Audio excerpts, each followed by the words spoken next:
Okay, welcome back, guys. This is Pete Dahlgren building the newest models F86. Now, previously I went in and I showed you how I laid the speed brake out and where I measured it from. And I did that actually off the drawings. It comes up to being 3 inches from where it actually is sharp right here. And that's off the F86 drawings, and I basically did that, and I cross-referenced by looking at it from where the panel lines actually go. Okay, well anyway, there's a panel line that goes across here and one right in here, and they're actually equal to it on the part of the fin. Now, you'll want to kind of double check that in just for your model. And so like I said, I'm going a little bit different on this up here because I'm really leaning towards the navy paint scheme. I haven't seen any in the flying fields like that. So I'm actually going to be looking at which ones flew on what and find the coolest one and go for it. But anyway, as I told you, I have gone through and we're going to do this together. And there's also a hinge line that comes down about an inch right here. But you want to make sure that you measured exactly on the other one. Now, what I'm using for hinging material is spruce. And it's not expensive. It's very rigid. And it will hold itself. And what we're going to do here is I bought socket head bolts here. They're 632 and they're 1 inch. These are 1 inch long. And basically what I'm going to use these for is in there. You get 4 of them in here when you do it. They're cute. They give you a little wrench. That's justifies $2.49. But anyway, basically what I'm going to do, this is going to become 3/4 of an inch. And usually when you build something like this, it comes up to being, I don't know, it just becomes what it is. So I use these, and it's going to be just enough to be where it will actually hold it. And it does have some lock washers and things like that in there. However, you'll want to Loctite these. Now, jets don't have a huge problem with vibration. They don't vibrate at all, as a matter of fact. Maybe on the ground a little bit when they're rolling. And that with the Elio struts we're going to be using, I don't foresee it being a huge problem vibrating loose. And so I'll Loctite them. You can easily reach them from either part where the airplane separates, right here. The airplane separates. You're going to be able to reach in there if you're building the two-piece fuselage. I recommend it. You're going to be able to get in there and service this. If it goes bad, you'll be able to take it out. Take this out, put a new sleeve in it or whatever. It's not that far to reach in. You can see in there. This is a big airplane, so it's not a huge problem getting in and getting things to reach them, to get them out and be able to remove them. And when I glass them, I'll take them off.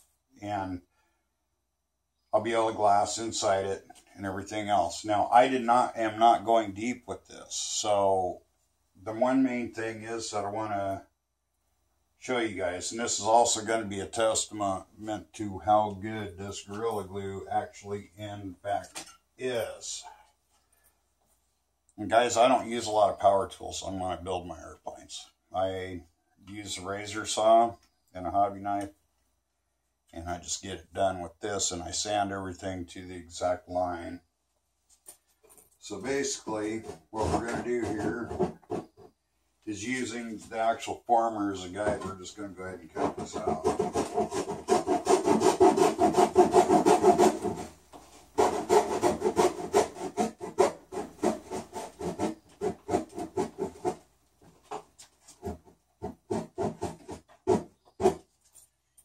power tools if you want to.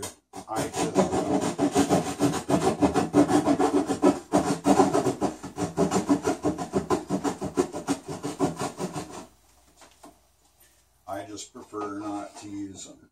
It's not that I'm scared of them or don't know how. I definitely do that. But what I do actually prefer to do is do this, all this by hand without any interference. See ya. Any interferences from anything else.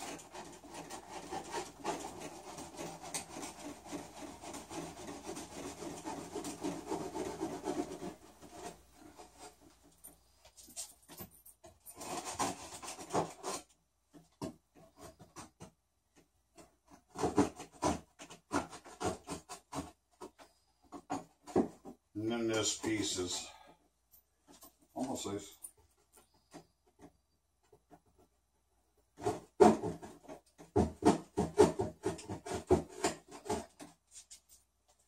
And this is how nice this Gorilla Glue is, guys.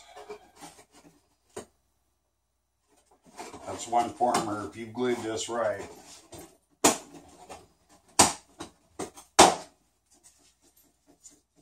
It'll damn near take it. It penetrates all the way through it. Now, as you can see, I saved this piece a little bit. And we're not gonna, this is just how nice this is, this glue. If you guys are wondering about how good Gorilla Glue is, it penetrates damn near all the way through it. You can still pop it loose and whatever, but it is. Now the next thing we're going to do here, before we cut any of these two pieces out to do this, is I'm going to do what we're going to call, what I call wet forming. And what you want to do with this is, where are we at? We're at 7 minutes. Okay. You're going to want to take a piece of this wood and you're going to put it on the inside. You're going to need 2 of these. One of them will sit on the inside. And I go ahead and wet form this before I cut anything or even start marking out anything for any of the hinges. And that's going to be a different step. This will take pretty much the rest of the day to dry out. But anyway, what I do is I come out and I go over the area where it needs. You want to come over about 1 inch on here. And the reason for it is because this is what's going to once you glue this in, once you install the hinge, this is going to actually sandwich it in between this skin, and it's going to sandwich it in between the deal that makes these 2 pieces. So basically what we're doing here is basically what I'm looking at doing here, if I can get my brain to work today a little bit, is I'm going to be sandwiching in here. The hinge will go in and he'll sandwich in between 2 of them in here, and he'll look like a couple I-beams. And if you go 1 inch over into the skin, then when you cut your slot for the actual arm itself, it's not ever going to move. But you're going to want to do, we're going to get into a lot of this here as we go. There is a little bit of a drop.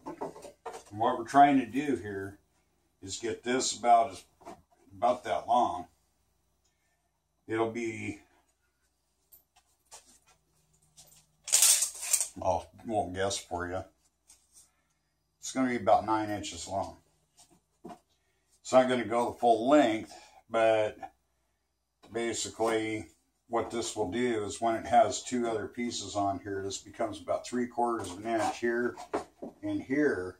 But what this does, it actually moves on those bolts as a hinge. And then we will take in the back here on the deal, that's also going to give you an area to take a couple pieces of G10 and make a couple mounts, put a lineal servo. So anyway, yeah, it's worn. camera's overheating. Yeah. So fucking metal. But anyway, it's just, we're going to make 2 of these. And we'll make these mechanisms while other stuff is drying. However, we're not going to cut these in until we've actually got them. Now, you're going to want, when these come down, they're going to come out about like this, but they got to drop. Okay? But they will retract basically like this. The real ones drop. So the bottom one floats when it comes down. So it'll be in here like this.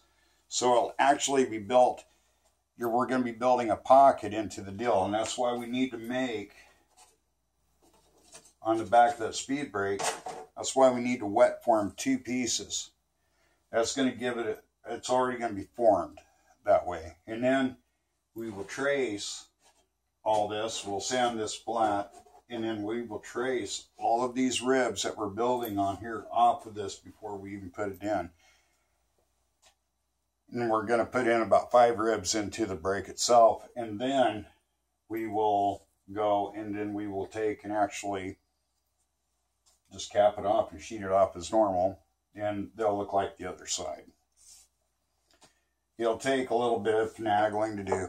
It's going to take a couple days to do it, mainly because of the reason being is that the wood has to dry thoroughly. But once it's done, there's no problem. I mean, if it's wet formed in here, then once it dries, it stays in there. And you're going to need a little bit of ammonia, or you can just spray it down with glass cleaner, Windex, or any kind of glass cleaner. As long as you got a little bit of ammonia in it, it'll keep that shape. My case in point on that is this piece I cut off that was put on wet, and it stayed to that form. You can reuse some of this wood somewhere else if you want to. I use this for making little parts of whatever. It's just scrap at this point, but I will use a new piece when I do it. You're going to need to, excuse me, I'm a little dusty, but anyway, you're going to need a couple sheets of wood to do this. And once we get done, then we will sheet it. We will sheet this next spot down. Once we get done there, we'll go and we'll do a couple more planks on the nose, and then we will separate the airplane, and we'll be working on sections this big instead of 9 foot long.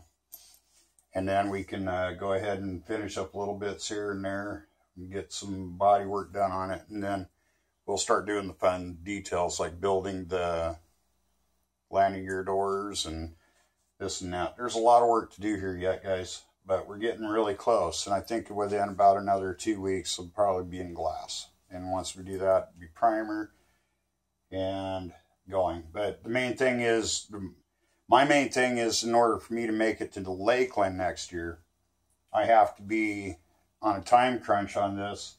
I need to be completely finished, sheeted, and in glass, and actually have panel lines done in 2 months.